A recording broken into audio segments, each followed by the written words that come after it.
দর্শক শুভেচ্ছা জানাই। মাছরাঙা টেলিভিশনের সরাসরি সম্প্রচারিত স্বাস্থ্য বিষয়ক অনুষ্ঠান স্কয়ার হসপিটাল ডক্টরস চেম্বারে আপনাদের সবাইকে আমন্ত্রণ জানাচ্ছি। আমি ডাক্তার শর্মিলা হুদা শাওন।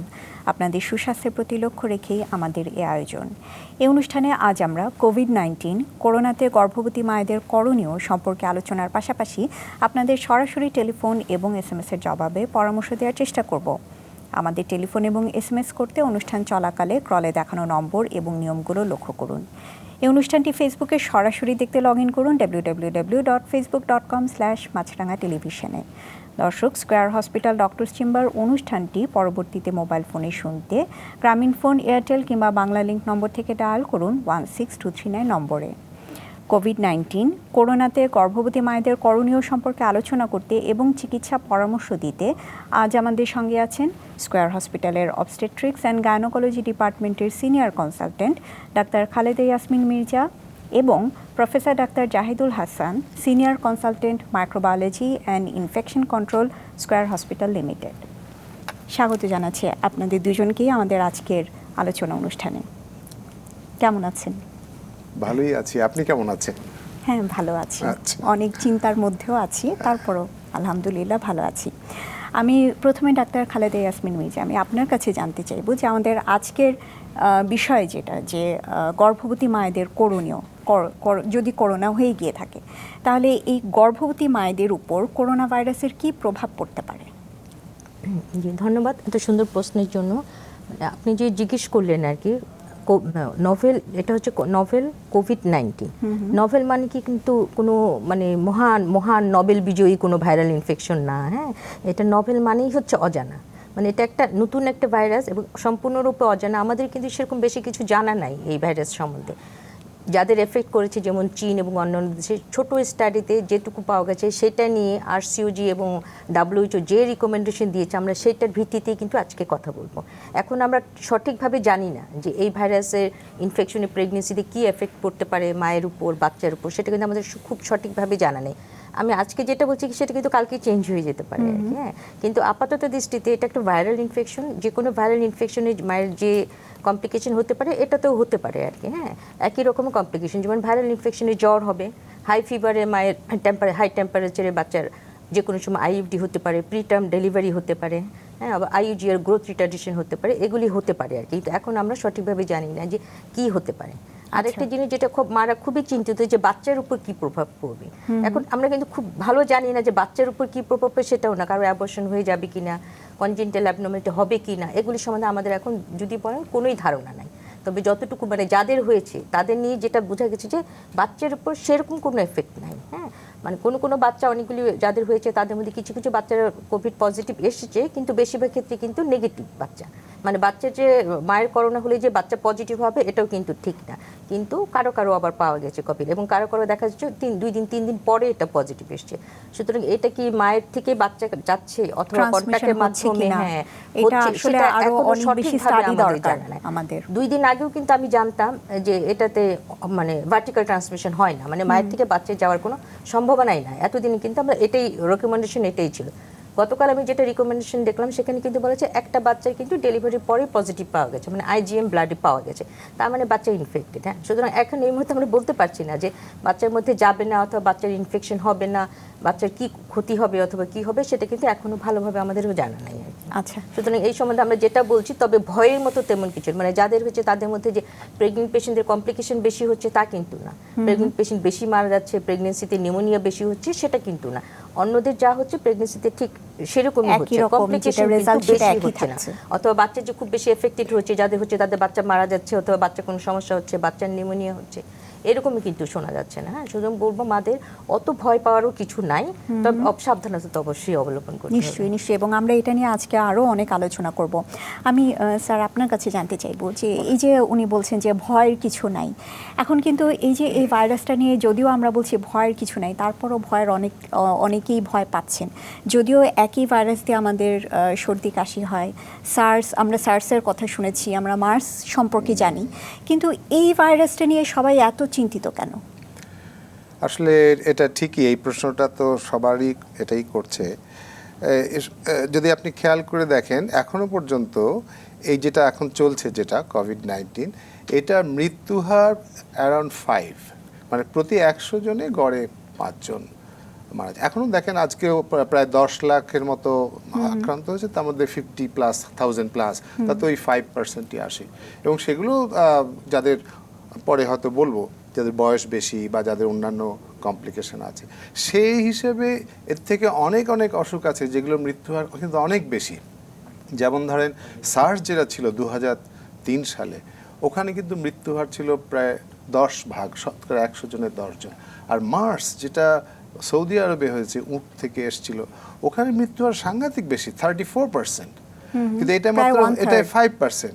কিন্তু 5% হলে আপনি এটাকে ছোট করে দেখতে পারছেন না, এই কারণে প্রশ্নটা যে এইটা সাংঘাতিক রকম ছোঁয়াচে। অন্যগুলো অন্যান্য যেগুলো সে তুলনায় এটা RO2 বলে, অর্থাৎ এটা অনেক বেশি ছোঁয়াচে। কেউই ভাবতে পারেনি যে এইভাবে সারা বিশ্বে এটা ছড়িয়ে যাবে। এটা একটা, তার ফলে মানুষের অনেক সংখ্যা একটা কারণ ভয়ের। আর তো আছেই, যখন আগে সার্স মার্স ছিল তখন কিন্তু সামাজিক যোগাযোগ এরকম ছিল না, এবং এখন গুজব মানে সঠিক তথ্য বেঠিক তথ্য মিলে একেবারে জগা খিচুড়ি অবস্থা। এমনকি এটা ডাক্তার থেকে শুরু করে আমাদের মাঝেও নানা রকম কনফিউশন। সেই জন্য সবাইকে বলি যে WHO বা CDC যারা বডি, তারা কি বলছে এর বাইরে কোনো কথা শোনাটা উচিত নয়।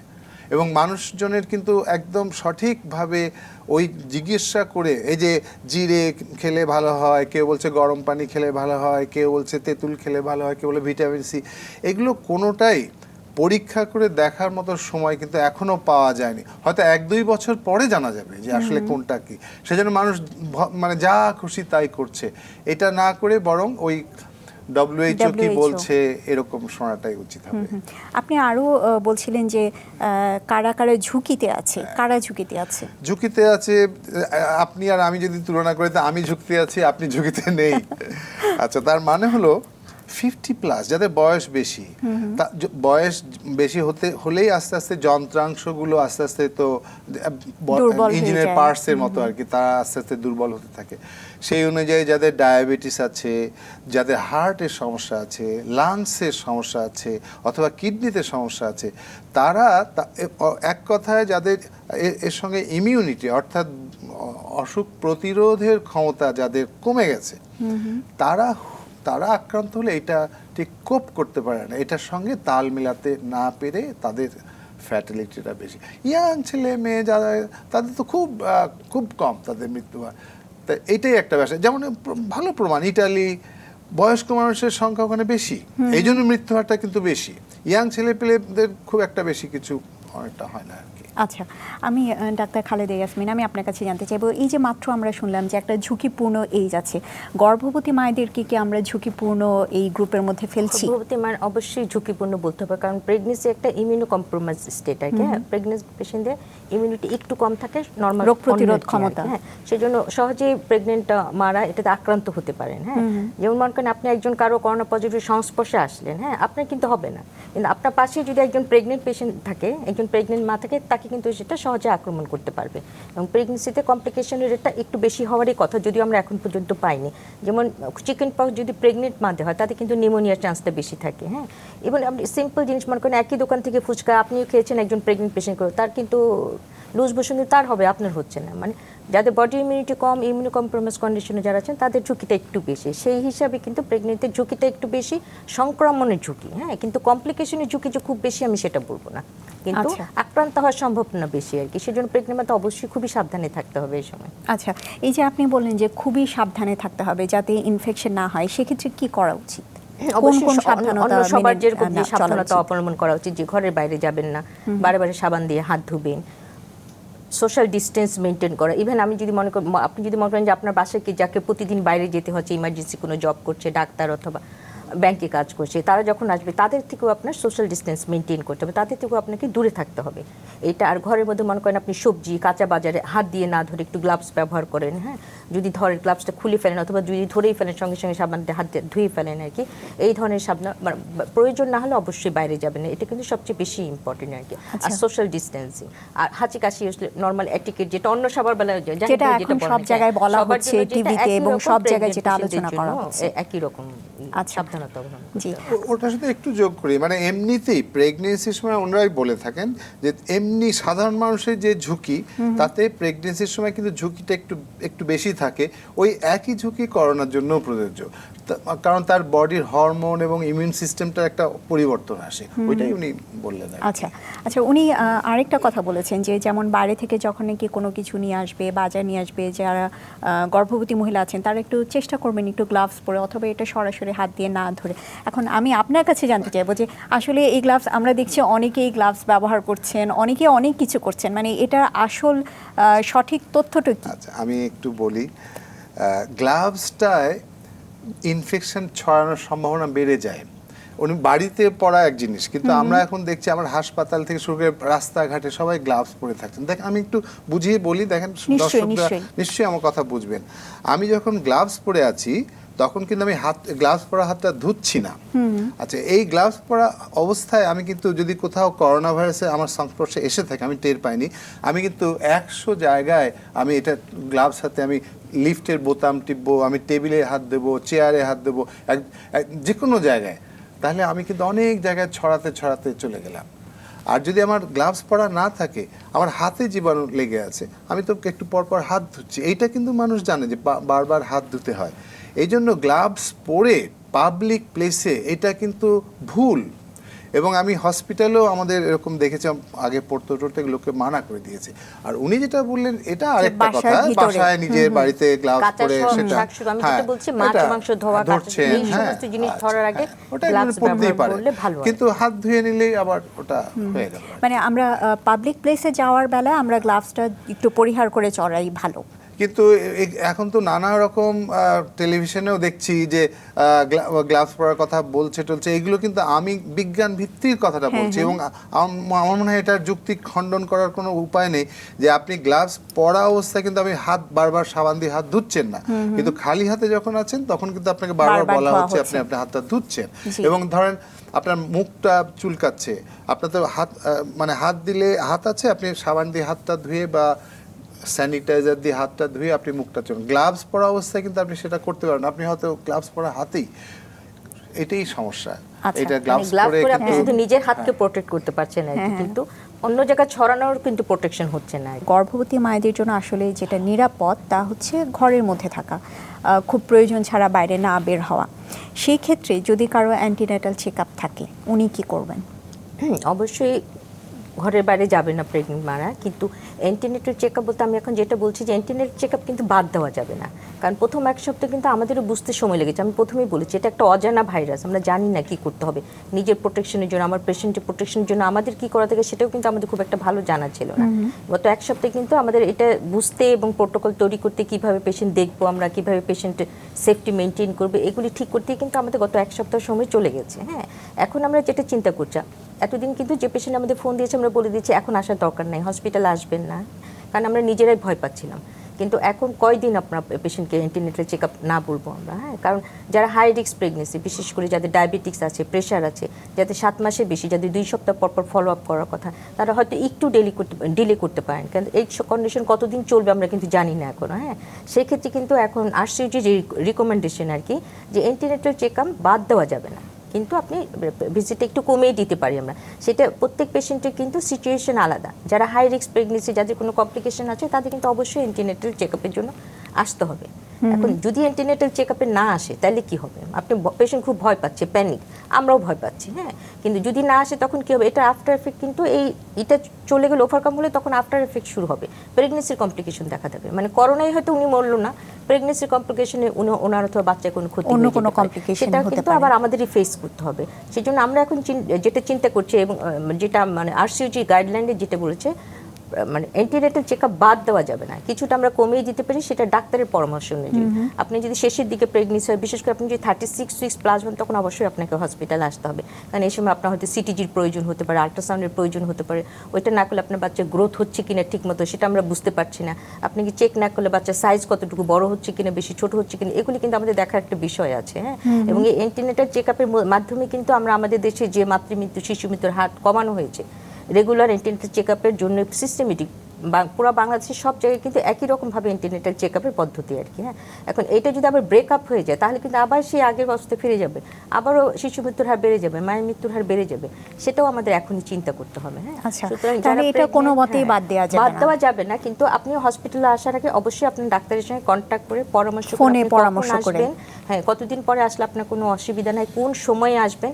তখন এই সিচুয়েশনে কিন্তু সব জায়গায় কিন্তু একটু টাইম শিডিউল এগুলো চেঞ্জ করা হয়েছে। হ্যাঁ, সুতরাং আপনাকে জেনেই আসতে হবে যে আপনার ডাক্তার কখন অ্যাভেলেবল, কখন আপনাকে আসতে বলছে, এবং কতদিনের মধ্যে না হলে আপনার কোনো অসুবিধা হওয়ার সম্ভাবনা নাই, সেটা জেনে বুঝে অবশ্যই অ্যান্টিনেটাল চেকআপে আপনাকে আসতেই হবে। কারণ এই সিচুয়েশনটা কিন্তু যেটা মনে হচ্ছে আরও মানে লেনদেনই হতে পারে আর কি। কিন্তু সেই মানে অনির্দিষ্ট টাইম পর্যন্ত আমরা কিন্তু বলতে পারছি না আমাদের পেশেন্টকে যে না আপনারা আসবেন না। হসপিটাল যার প্রয়োজন তাকে অবশ্যই আসতে হবে, কিন্তু অপ্রয়োজনীয় হসপিটাল আসবেন না। আচ্ছা, হ্যাঁ, এই যে আমরা অবশ্যই আমরা এই যে আলোচনা করছি যে এটা আসলে অনির্দিষ্টকালের জন্য, আমরা জানি না, চায়নাতে কিন্তু এই ভাইরাসটা খুব দ্রুত ছড়িয়েছে।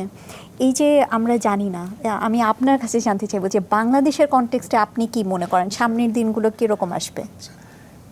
একটু খেয়াল করলে দেখা যাবে যে প্রথমে যখন ইনফেকশনটা হয়, আপনি সব কটা দেশে খেয়াল করবেন, গ্রাফটা কিন্তু খুব নিচু থেকে পরে অনেক দিন পর হঠাৎ বাড়ে। সেটার মানে হলো এটা অঙ্কের হিসাবে, এটাকে বলে অ্যারিথমেটিক প্রোগ্রেশন। প্রথমে তার মানে প্রথমে হয়তো একজনের হলো, ওখান থেকে দুজনের পরে আরও দুজন, চারজন, তারপর আরও দুজন, 6 জন, এরপর আরও দুজন, 8 জন, এরকম। এই যেতে যেতে একটা পর্যায়ে গাণিতিক হারে, এটাকে বলে জিওমেট্রিক প্রোগ্রেশন, অর্থাৎ 2-এর পরে 4, 4-এর পরে 8, 8-এর পরে 16, 16-এর পরে 32, 64, এই হারে চলে পরবর্তীতে বাংলাদেশে এখনো কিন্তু অ্যারিথমেটিক মানে ওই যে খুব স্লোলি এটাই যাচ্ছে। হ্যাঁ, এটা যাচ্ছে, এবং এই সামনের 1 সপ্তাহ 2 সপ্তাহকে আমরা ইংরেজিতে যাকে বলে ক্রাঞ্চ টাইম, এই সময়টা কিন্তু যদি বাংলাদেশ এখন যেভাবে কাজ করছে, যে সব বন্ধ করে দিয়ে এবং বিদেশ থেকে যারা এসছে তাদের খোঁজ নিয়ে প্রতিটি পেশেন্ট বা তার পাশটাকে চারিদিক দিয়ে ঘিরে রেখে এটা যদি করে ফেলে, তাহলে আমি আশা করতেই পারি যে 2-3 সপ্তাহ পর আমাদের ভয় এবং আস্তে আস্তে কমতে থাকবে।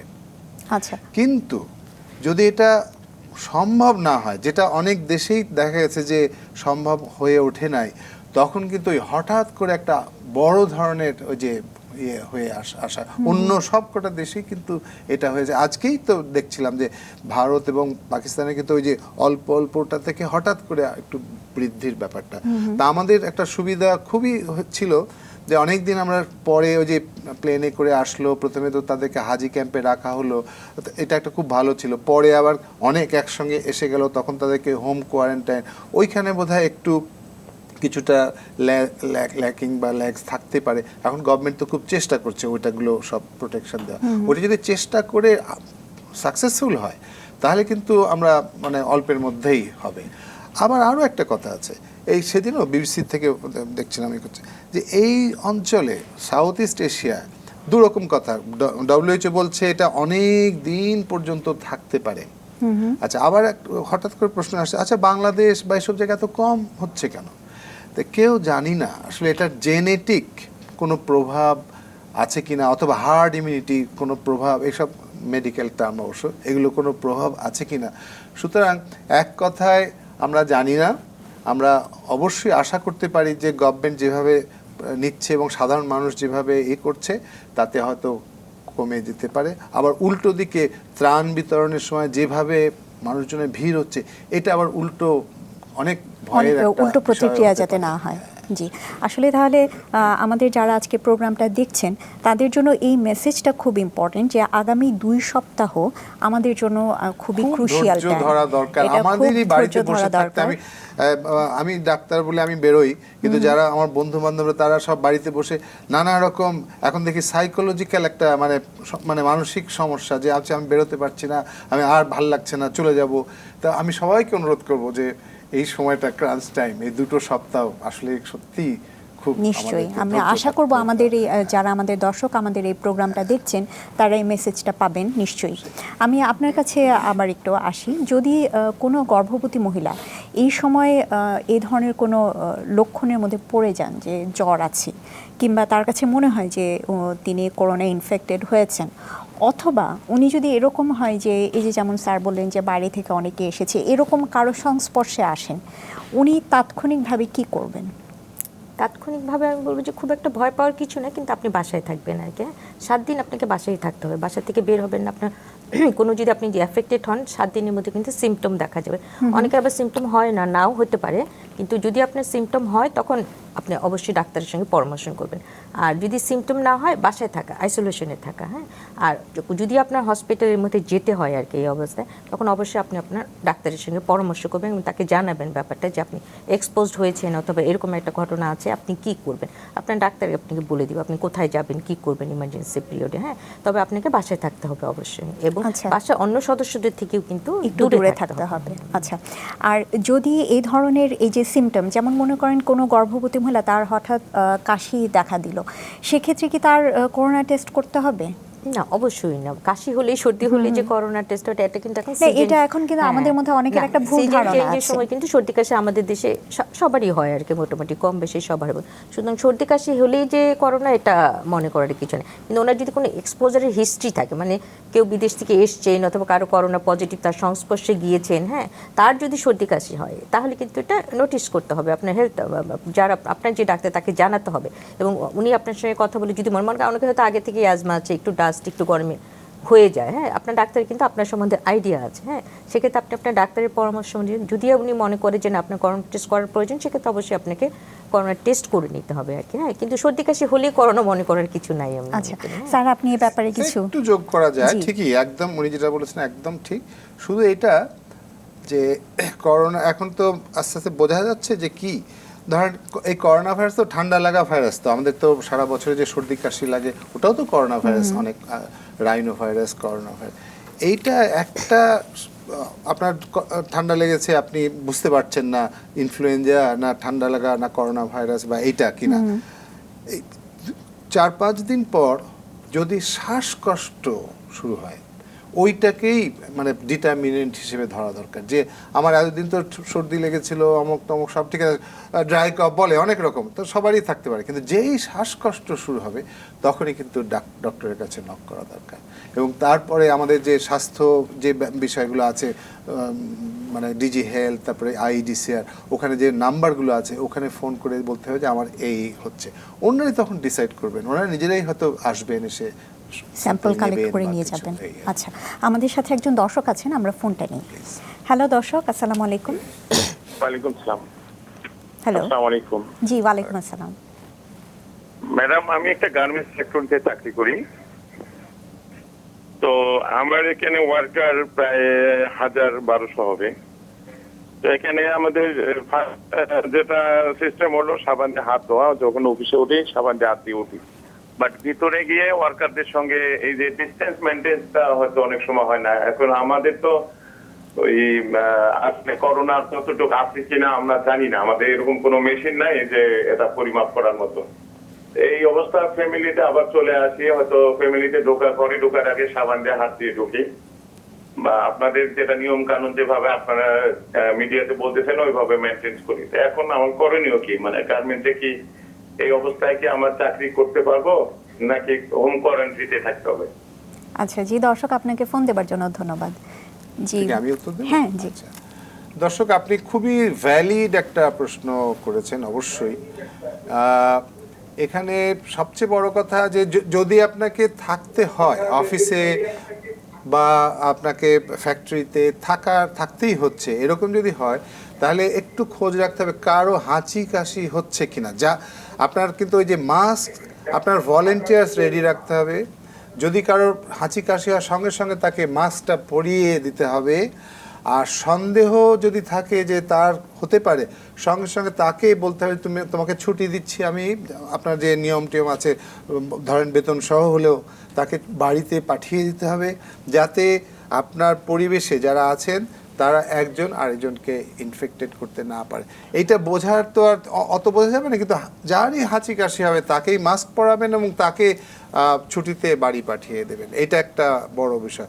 আর আপনি নেবেন কি নেবেন না এটা তো অবশ্যই আপনাকে ডিসিশন নিতে হবে, আপনি কি রিস্কি জায়গায় আছেন কিনা, অথবা আপনার জবের যে আছে সেখানে কি। কিন্তু এমনিতে আপনি নিজেও মাস্ক পরবেন এবং আপনি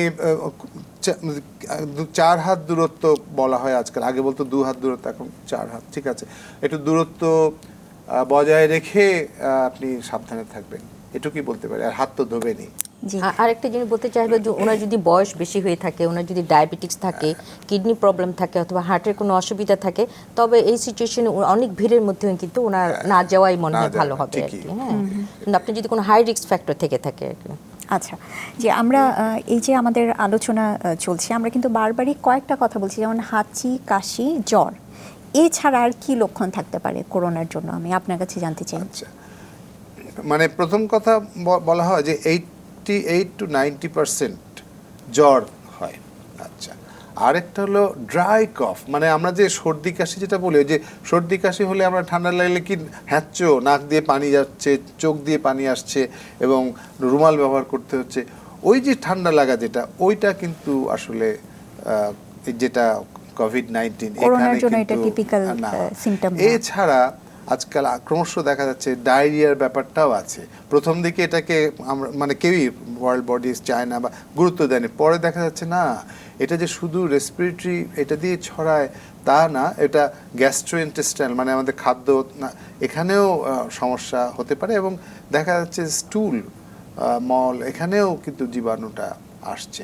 সুতরাং ওই জ্বর টর আছে, সেই সঙ্গে একটু কাশি আছে, সেই সঙ্গে ডায়রিয়া বা একটা গ্যাস্ট্রোএন্টেরাইটিস, এটা হলেও এটাও একটা, এটাও আমরা ধারণা করতে পারি। কিন্তু সবার জন্য একই উপদেশ, সেটা হলো বাড়িতে থাকো, একদম বাড়িতে থাকো, বাড়িতে থাকো, বাড়িতে থাকো, যতক্ষণ না পর্যন্ত শ্বাসকষ্টের ব্যাপারটা, তখনই মনে হবে আচ্ছা তাহলে বোধহয় আমার একটু মানে নড়ে চড়ে বসা দরকার, ডাক্তারের সাথে কথা বলা। আচ্ছা, আমি ডাক্তার খালেদা ইয়াসমিন মির্জা, আমি আপনার কাছে জানতে চাইবো যে গর্ভবতী মায়েদের ক্ষেত্রে যদি করোনা টেস্ট পজিটিভ হয়, সেই তার উপর কি নির্ভর করবে যে তার মোড অফ ডেলিভারি কেমন হবে?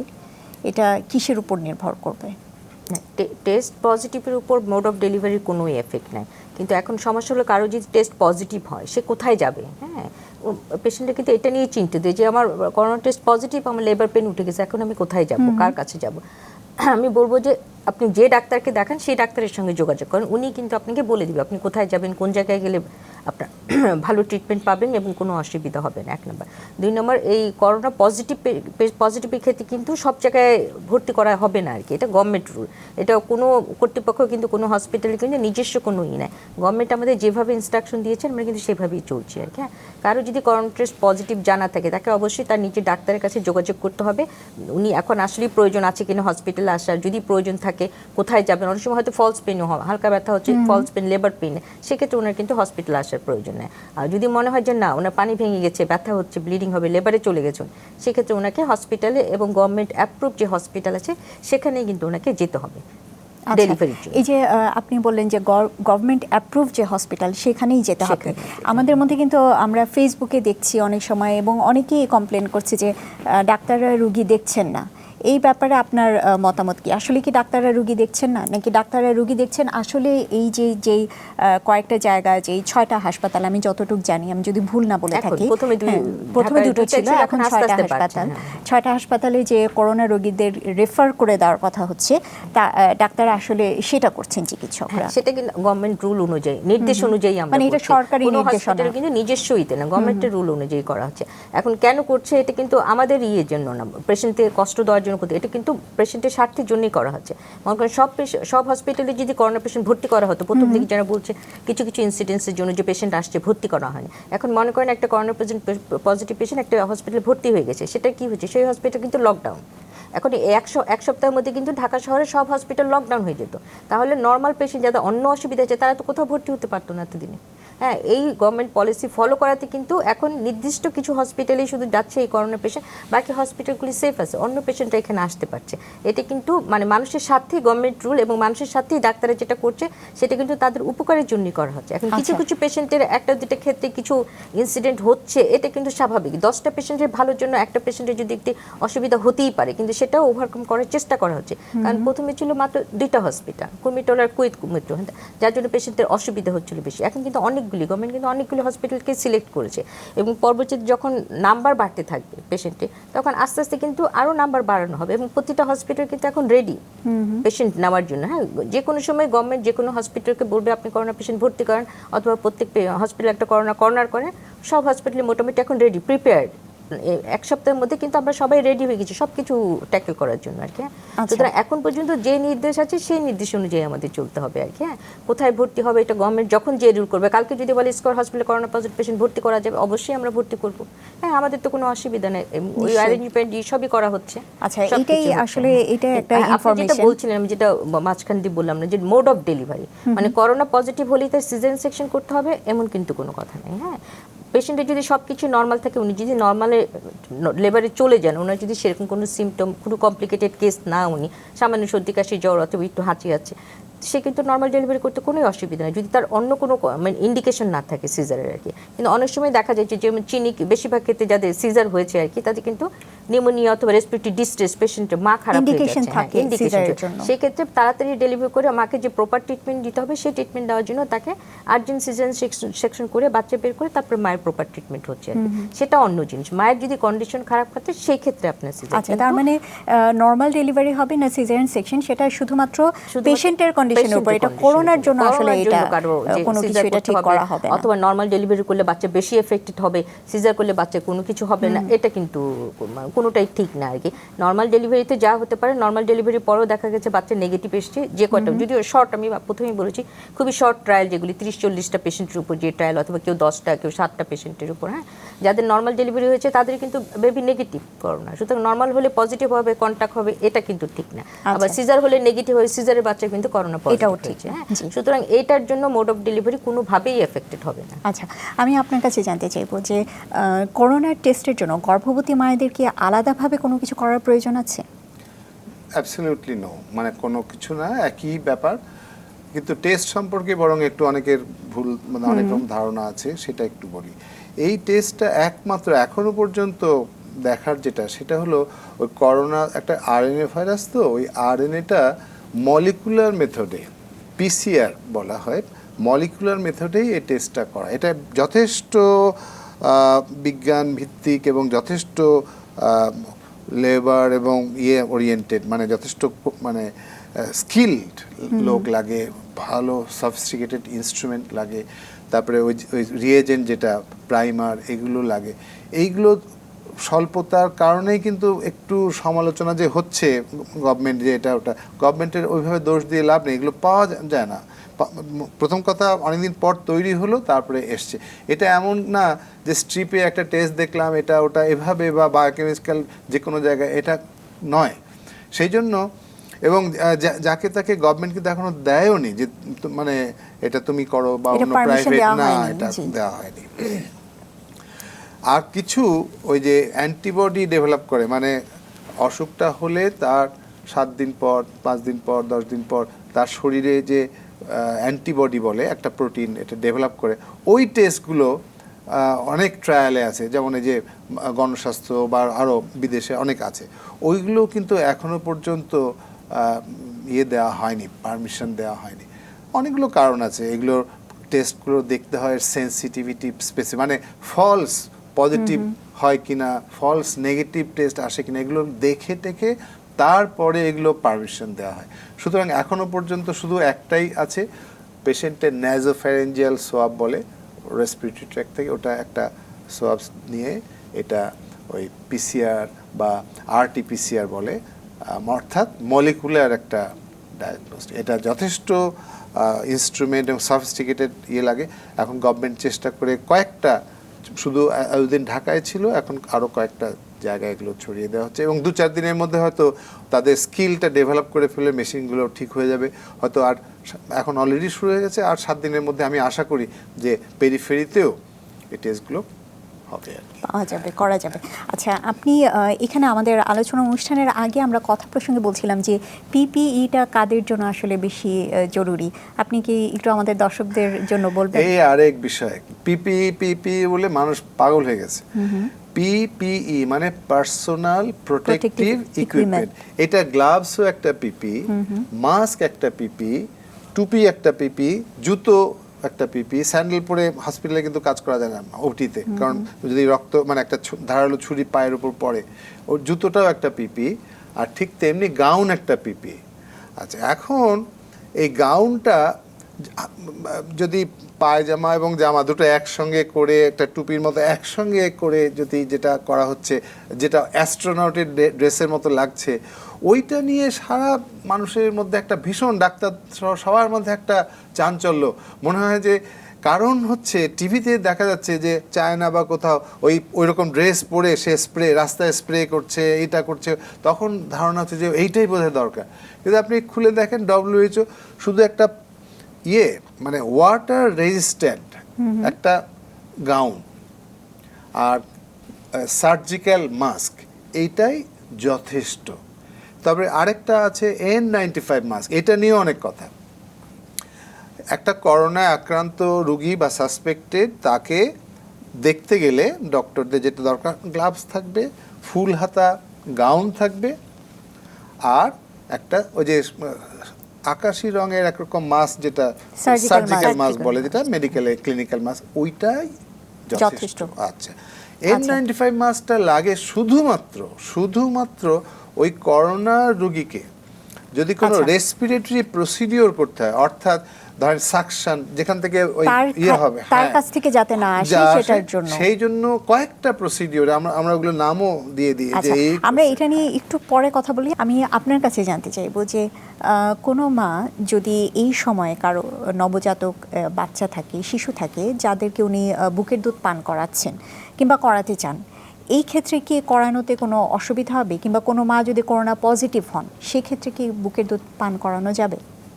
আমরা কিন্তু বলে থাকি কোনো ক্ষেত্রে কোনো কারণে বুকের দুধ মানে বুকের দুধের যে অ্যাডভান্টেজ আর কি, সেটা হচ্ছে সবচেয়ে বেশি আর কি। এবং ইন করোনা তো আরসির যে রিকমেন্ডেশন কি বুকের দুধ পান করাতে কোনোই অসুবিধা নাই, কিন্তু মাকে সাবধানতার সঙ্গে পান করতে মানে বুকের দুধ খাওয়ানোর আগে মাকে হাত ভালো করে সাবান দিয়ে ধুয়ে নিতে হবে, মুখে মাস্ক পরে নিতে হবে। তারপরে কিন্তু সেটাও আবার মায়ের ইচ্ছার উপর। মা যদি মনে করে যে না তার সংস্পর্শের বাচ্চা করোনা হয়ে যেতে পারে, পজিটিভ হয়ে যেতে পারে, সেই ক্ষেত্রে উনি যদি না চান তাহলে কিন্তু মা চাইলে বাচ্চাকে অবশ্যই, এবং আমরা মনে করি বুকের দুধ খাওয়ানোই উচিত। এবং মা যদি বেশি ভয় পায় সেক্ষেত্রে কিন্তু মিল্ক এক্সপ্রেস করে ফিডারের মাধ্যমে খাওয়াতে পারে, কিন্তু বুকের দুধ না খাওয়ানোর কিন্তু কোনো যৌক্তিকতা নেই। কারণ বুকের দুধের মধ্যে যে ইমিউনিটি বাচ্চা পাবে সেগুলি কিন্তু অন্য কোথাও থেকে বাচ্চাকে দেওয়া যাবে না। এখন মা হয়তো বাচ্চাকে করোনা থেকে সেভ করলো, কিন্তু আর্টিফিশিয়াল মিল্ক দিতে গিয়ে দেখা গেলো ডায়রিয়া হয়ে গেল বাচ্চার, হ্যাঁ অন্য ধরনের ইনফেকশন হয়ে গেল, সেটা কিন্তু আরো বেশি ক্ষতিকর। সুতরাং আমার মনে হয় বুকের দুধ অবশ্যই খাওয়ানো উচিত, কিন্তু সাবধানতার সঙ্গে। আচ্ছা, আপনি কিছু বলতে চান? একটু বলি, বুকের দুধে কিন্তু ভাইরাস যায় না, এটা এখনো পর্যন্ত দুধের মধ্যে কোনো ভাইরাস মাধ্যমে মায়ের কাছ থেকে সন্তানের মধ্যে যে ট্রান্সমিট হওয়ার সেটা সম্ভাবনা নেই। আচ্ছা, আমি আরেকটা জিনিস, আমাদের হাতে সময় নেই, যে করোনা যদি কেউ ইনফেক্টেড হয় এবং লক্ষণ প্রকাশ পায়, সেই ক্ষেত্রে কতদিন সময় লাগতে পারে? সাধারণত বলে যে খুব বেশি ভাইরাস যদি একসঙ্গে বেশি ঢুকে যায় এবং ইমিউনিটি কম থাকে, তাহলে 2 দিনও হতে পারে, 5 দিনও হতে পারে, 2-5 দিন। আর গড়ে একটা আছে 7 দিন, আবার বলা হয় যে 14 দিন পর্যন্ত একটা পর্যন্তও যেতে পারে, যে প্রায় 14 দিন।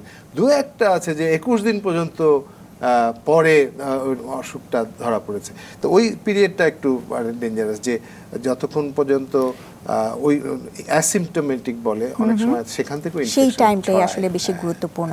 আচ্ছা, আমাদের হাতে সময় নেই, আমাদের দর্শকদের উদ্দেশ্যে যদি আপনার কোনো পরামর্শ থাকে তাহলে প্লিজ দেবার জন্য অনুরোধ করছি।